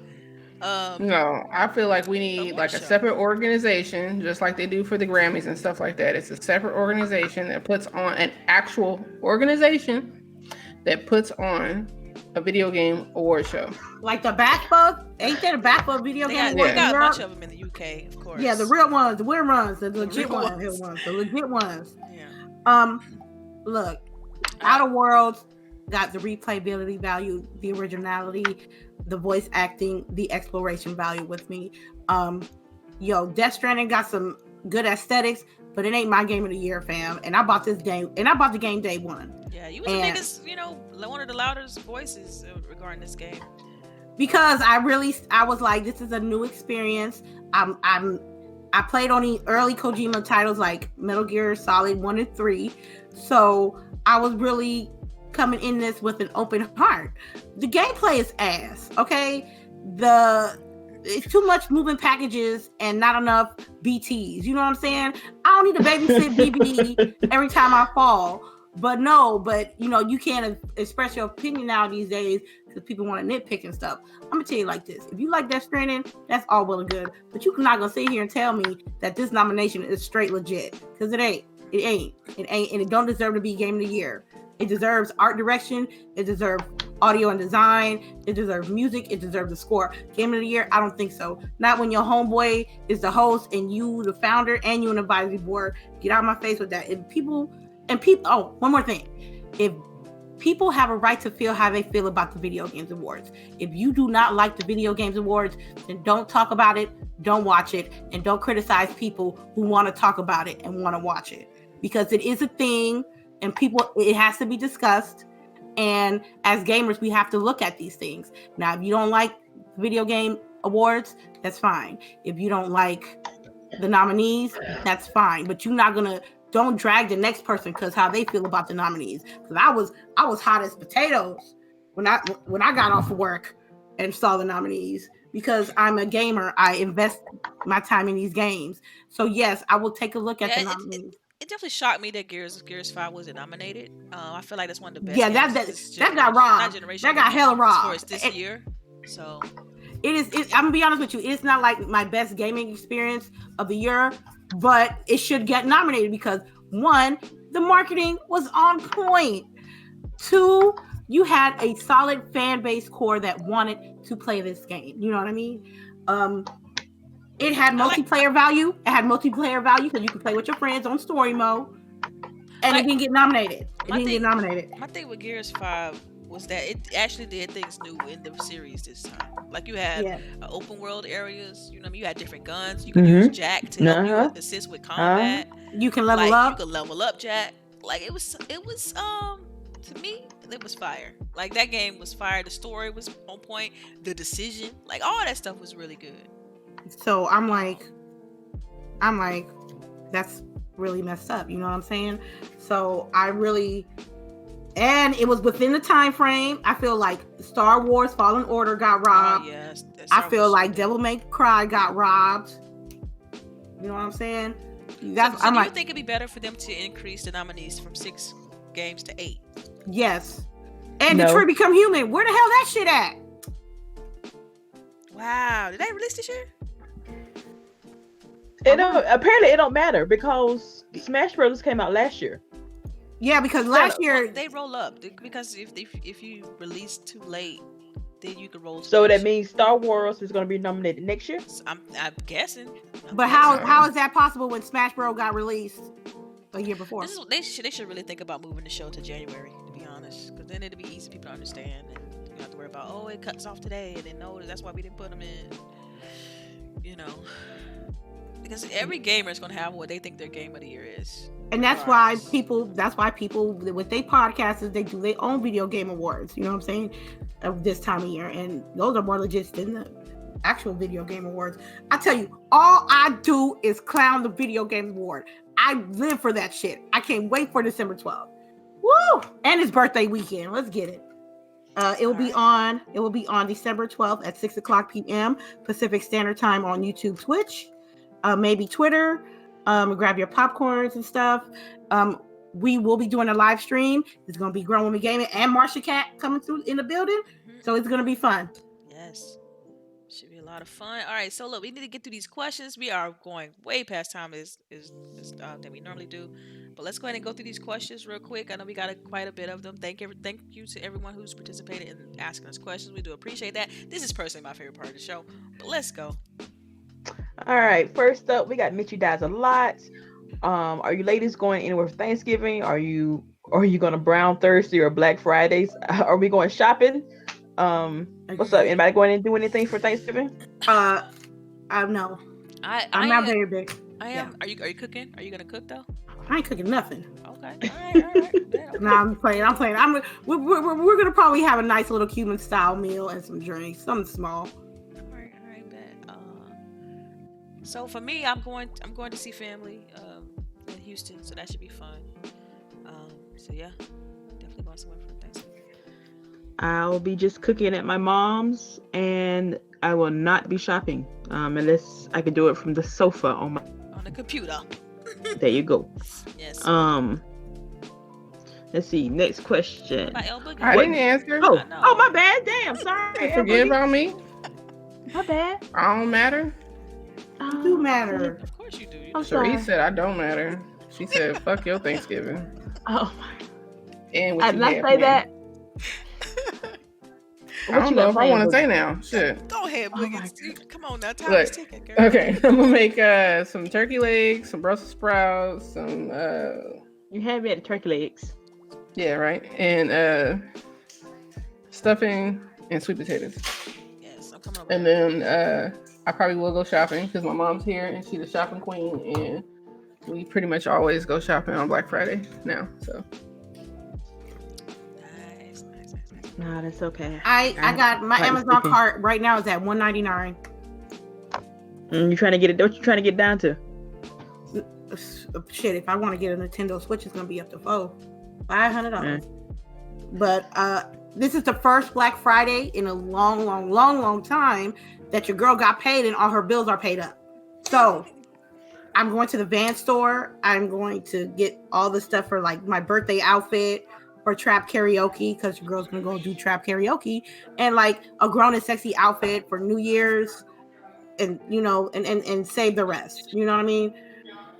I wanna get like materialistic items, but like in the back of my head, I need to get stuff that's important, like life wise. You know? Right, yeah. So I'm kind of battling that right now because I want to put money to the side for that, but then I want to go buy me a Switch or an iPhone. I mean, not an iPhone, an iWatch, an Apple Watch. So, but we'll get there. We'll find a balance. All right, next question. Oh, it's basically a part 2. Any games you're looking forward to on Black Friday? Ooh, I know that they have on the Xbox is doing their whole Black Friday Thanksgiving sale and stuff. So I'm gonna find something, I'm sure. But my library is always growing on that. I want Tekken 7. That'd be a good game to stream. A fighter as far as that. But I don't think there's any other games I want for the rest of the year, to be honest with you, fam. The last one was Death Stranding.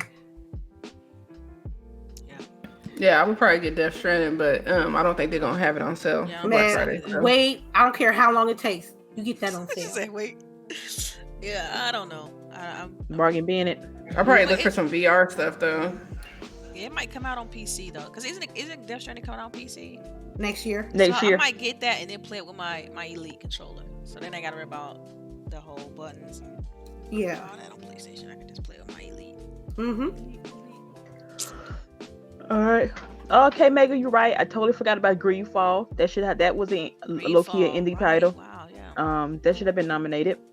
Let's see here now. Scrolling. Question. And I heard. See this. We kind of answered this, but we kind of didn't. Yeah. But I'm gonna read your question, and that way the ladies can hear it.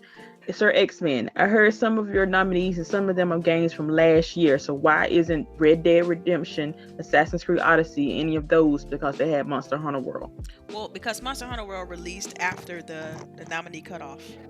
So And Monster Hunter World is part of a continuation game, right? No, or Yeah. was that for RPG? No. RPG. Iceborne is it's part of RPG. Yeah, Iceborne is expansion, but I think they're counting Iceborne as a brand new game. yeah, I mean it's a bigger area and stuff like that. They treat it like it's different, but it's still the game, still the same game. Like the core of it's still the same. Yeah. All right, our favorite 4. This is actually a good question. If you Queens was to produce a video game awards, what would you do differently? We've kind of alluded to some of that. Like for me, I would split the sports category. I would take racing, have a racing category, and a separate sports category. I feel like there's enough games that release throughout the year to have a separate category for like golf, basketball, football, soccer, all of them, and then just takes. And there's enough racing games that release throughout the year for a separate category, because you got an action adventure category and then an action category. It's like, come on, fam. So why can't you do that for sports? It needs to have rookie of the year, like say a caster or a streamer of the year, like rookie streamer of the year. Like they ain't gotta be big, but they bust their ass playing games. I don't know how it would be done. Creeping on the come up, pretty much. Yeah, creeping on the come up. You know what I'm saying?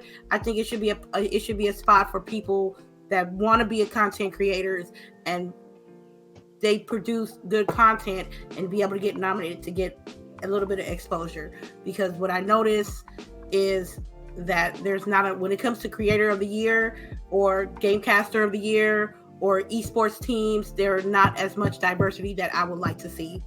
And that's what I want. The music is going to be hotter than ever. I'm not going to have just rock.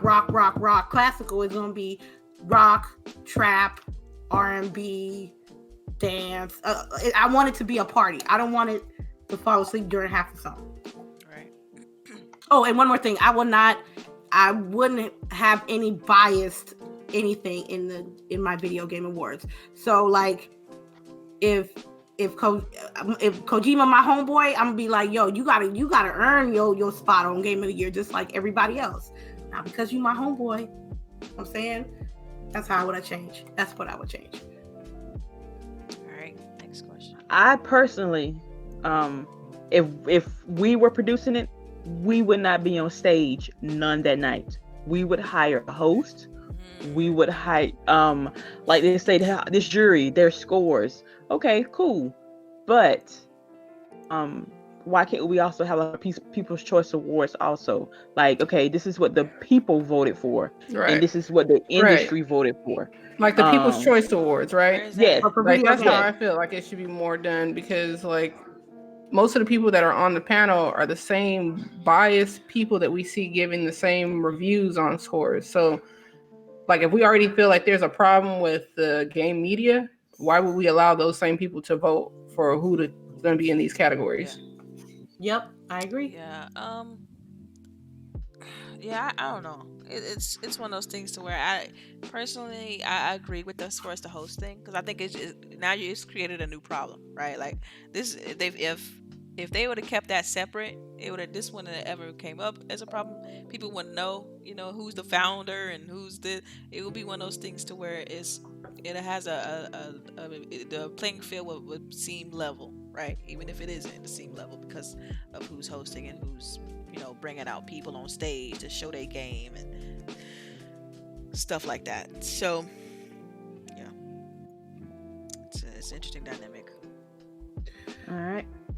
Oh, Martian Cats, yay! Any recommendations for games to check out on Xbox Game Pass? Yes, I got quite a bit of those. What? Yeah. Dishonored 2? What was the question again? Any recommendations for games to check out on Game Pass? Yeah, Outer Worlds. Outer Worlds, definitely. Yep, Outer Worlds Rage 2 just dropped on there. Forza Horizon Pro. Yeah. But for real, it's this game on there that I really want to play with you ladies on like Roman Game Night. It's called Remnant from the Ashes. I Is it? saw that. That looked Um, kind of good. yeah, it's supposed to be a co-op game, and it's supposed to have like, it's a shooter elements to it, but also have like RPG elements. So that's one I definitely want to check out. I haven't even jumped into that yet. Darksiders 3 is on Game Pass. Man, it's a ton of good games out on there right now. Mhm. After Party is on there. Check that out. Definitely After Party. Yeah, this is just go in the Game Pass library and just take a look. There's too many. It's a ton. It's over. They keep saying 100 as well. We went to 200s now. You know what I mean? I don't get why they still saying 100. It's like, I guess it just sounds better for marketing reasons, but they could just be like 200 games or nearly 200 games or something. Like I think we may see that change eventually. But yeah, I'm gonna put this link in the chat. Just check it out when you get a chance. All right, so next question.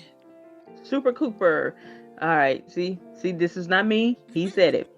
Is the BB in Death Stranding Kajami's and Jeff's love child? Maybe. Skipping this question. I can't answer this. I don't know, but BB, you just can't ignore BB in the game. Because I ignored that baby for about an hour until I was like, "Yo, why is this baby? What?" It stopped working, right? I heard that the baby stopped working if you ignore it. Yeah. Like it won't detect the enemies anymore. No, it wouldn't. Wow. Because I was like, for an hour, all I hear was wah. Oh, that's crazy. And I'm like, that's crazy. And I'm like, what's wrong with her? You're a bad mom. I know. And then she's shaking the baby all hard and stuff. I'm like, wow. I remember you saying that. Like, why are you shaking the baby so hard? Yo, team, no kids. You know what I'm saying? I shake babies hard. I can't do it. But yeah, I think that's their love child. All right, next question. Okay, next question. Rain G4. Again, do you ladies feel developers hesitate to create new IPs because of criticism from gamers? No. Yes. I do. Yeah, I do. Because I think that studios that are backed by corporations definitely do. Like Activision and stuff like that. Like they don't foster new IPs because of the criticism. Like they want to make sure that they get paid, period. I do think it comes down to just what they can get as far as funding, but I don't think it comes from the gamers. I think it's from like publishers thinking that that the proper direction is to stay the same course instead of funding new IPs. I don't think it's from the gamers, because the gamers we as gamers, we tell you what we want. We'll be like, oh yeah, make a sequel to this, or make a new IP to this, or we'll tell you exactly what we want. Whether we want a sequel to whatever game it is. And it's just like, I think it all comes down to funding and then able to get money to be able to support those games. But when it's something new, completely new, then I think it comes down to just them being able to get money. Not us. Mm-hmm. All right. Question, Chareece? Yes. Again, Rangy 4, shout out to you. Do you ladies feel gaming journalists should separate their love for a company when reviewing games and consoles to avoid being biased towards a game console? Absolutely. They should. They should, but they won't. Yeah, absolutely. I think it should be some level of fairness, I would say. Biasness is never good in any industry, and media is just supposed to just report the news and not have any allegiance to anything. Really, it's just supposed to support truth, news, share an opinion, but state, if it's your opinion, state that it's your opinion. Don't spear it off as like fact, And I think that's where the lines are starting to get blurred. Mm-hmm. All right. Lady Foxfire in the house. Are you ladies surprised Gears 5 is my game of the year because of the campaign alone? And do you ladies think the campaign was awesome? And do you ladies think they dropped the ball with the rest of the game, that's what cost them the nomination? I just think it should be a nominee, like, if nothing else. Yeah, I agree. It should at least be a I mean, like, if it didn't win, I'd be like, all right, well, it didn't win. And it got nominated. Not even be nominated, it's like, come on. What's the wait? I kind of missed the question. What was it? Are you ladies surprised Gears 5 is my game of the year? No. No. It would no. Oh, not Lady Foxfire. Not Foxfire. No. Oh, definitely not. Not on the campaign alone.